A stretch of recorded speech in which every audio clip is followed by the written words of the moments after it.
This week, during Passover and all of the talk about Egypt, I keep thinking back to when I was in my 20s, when I spent nearly a month in Egypt, traveling all across Egypt. And I went all the way to the Sahara, to the edge of Libya, where I stayed on an oasis. I went to Cairo, to Luxor, Alexandria, and everything in between. And I became riveted by Egypt and the artifacts.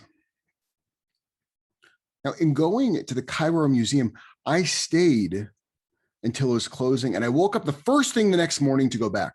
And it took me a while to figure out why I was so insatiable about this Egyptian history and the magnitude of that civilization. It was a civilization that felt bigger than anything I had ever seen in my life. It made Washington, D.C. look cute compared to the monuments that they built. I'd never been riveted in this way in my entire life. And I was trying to figure out what about it captured my attention. Was part of my obsession the fact that it was massive? The fact that the monument still existed? The fact that our tradition teaches that we're the ones who actually built all of this, which for me was hard to believe because I barely can change a light bulb. I always call it a handyman. But the thing that kept hitting me, that struck me so much over those weeks, is that as I spent time in Egypt and in Cairo and in Luxor, was that something so massive and huge, a civilization that was built out of stone to last thousands of years, was gone. Not even a fraction of who they were, but just gone. And all that remained was stone, not the civilization. I looked at the carvings and the edifices, and I tried to imagine what the civilizations were like 3,300 years ago. And now it sits dead in the museum, not thriving and changing, but static and finished and a thing of the past. And I think what struck me was that while the most powerful civilization in the world was gone, we, as the Jewish people, were still here. The Jews, who were the bottom rung of society, the ultimate other, who were slaves building the stones that would last, were a civilization that was not dead.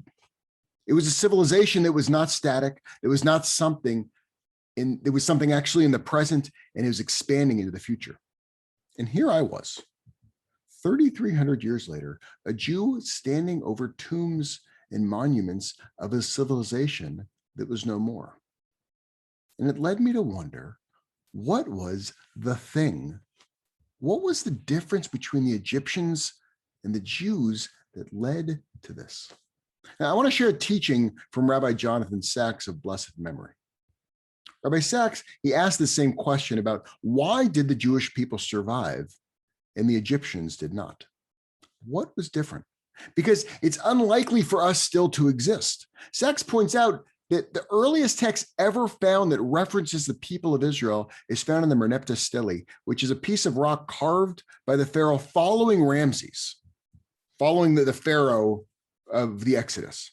And it can be found in that Cairo museum that I was in. And on that rock, it says that the people of Israel are no more. The people of Israel are laid to waste. The first text that we find outside of the Bible about us is our obituary. It says we're gone. But you see, something happened at that exact moment in time that led one civilization to be gone and one group to survive and thrive.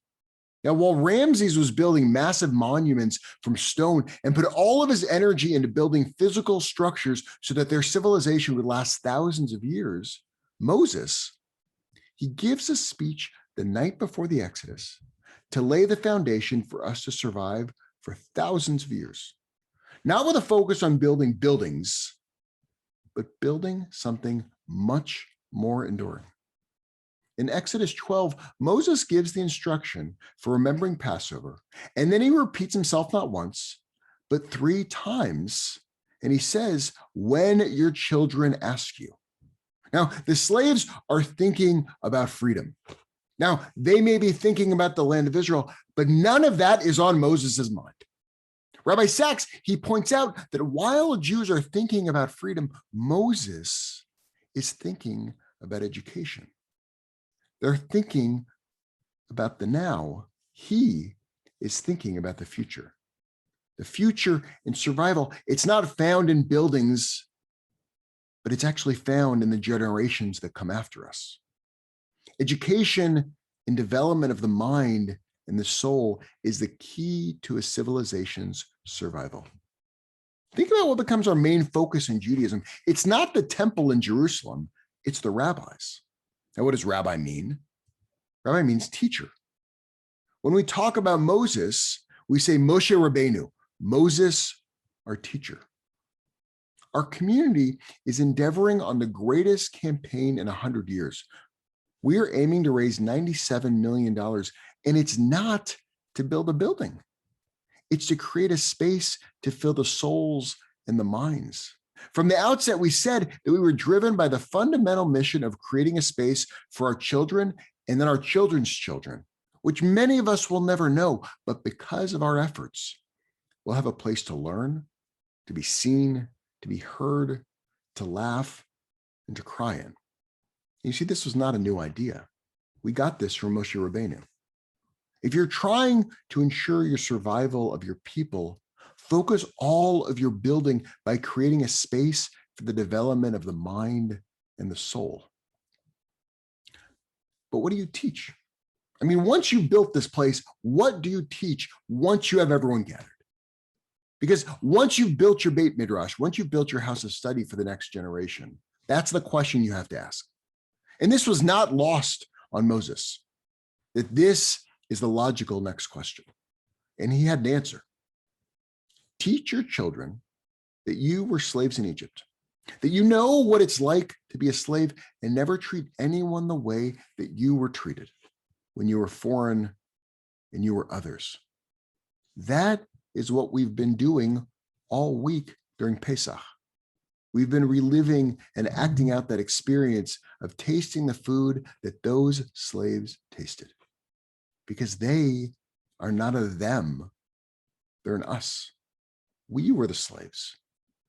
And so in each generation, as we are confronted with this task, we're then asked and prodded and poked to examine our own lives, our own community, and our own worlds. And then ask if we are living up to this teaching by remembering that we were the other. So when we see acts of hate against Asians, every single Jew, every white Jew, every Black Jew, every brown Jew, and every Asian Jews are obligated to stand up, because what has been etched in all of our souls since Moses stood before us that night before the Exodus was a reminder of who we were, and therefore who we are, and what our job in the world is. When we look at our own Jewish community, it becomes our fundamental task to make sure that DEI, diversity, equity, and inclusion, it's not a focus of ours, but it's actually who we are. Now, being a white man, it means it's incumbent upon me to ask and to hear stories from others who are not me, because it's only through learning and then engaging that we can build our community closer to how it ought to be. And so on this Pesach, I implore all of you to ask yourself if you're heeding the guidance from Moshe Rabbeinu, from Moses, our teacher, to not only teach, but to learn from all of those around you. Because it's only when that happens that our civilization will continue to grow and change and thrive and look different than it did 50 years ago, different than it did 300 years ago, and different than it did as we stood in rags in front of Moses, imagining what life would be like outside of Egypt. And he reminded us to teach our children. Now, those slaves, they never could have imagined what was coming in the next 3,300 years. But what they could do is create a space that accepted and embraced everyone, especially to make sure that the slave that the other would never feel that way around us because we know what it's like to be a slave in Egypt. Chag Sameach.